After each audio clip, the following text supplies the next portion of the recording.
जय हिंद साथियों, आए दिनों सोशल मीडिया में बहुत तेजी से वायरल हो रही है पूजा पांडे अपने इस गाने को लेकर ए हो मनीष पत्रकार का बनवा भत्तार। उस गाने में साफ मनीष कश्यप को गाने के द्वारा प्रपोज कर रही हैं। क्या मनीष कश्यप आप मुझसे शादी करेंगे? बताएंगे इस वीडियो में मनीष कश्यप शादी करेंगे कि नहीं, उनका बड़ा फैसला क्या है। उससे पहले आप लोगों से एक छोटा सा रिक्वेस्ट है, अगर आप चैनल पे पहली बार आए हैं और अभी तक सब्सक्राइब नहीं किए हैं तो नीचे दिए गए लाल बटन को दबाकर चैनल को सब्सक्राइब कर लें और वीडियो को लाइक कर दीजिए। मनीष कश्यप की शादी के लिए आप लोग भी कमेंट बॉक्स में अपनी राय जरूर दें।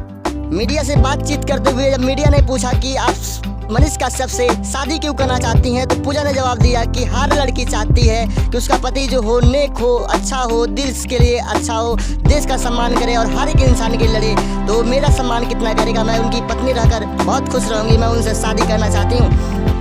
और मीडिया द्वारा पूछे जाने पर आपने गाना क्यों गाया, तो उसने बताया कि मैं मनीष कश्यप से बात नहीं कर सकती थी, मैं मनीष कश्यप तक पहुंच नहीं सकती थी, इसलिए ये गाना गाई कि मैं मनीष कश्यप को अपने गाने के द्वारा प्रपोज कर दूं। मनीष कश्यप की अगर शादी भी हो जाए किसी और से तो भी मैं खुश रहूंगी।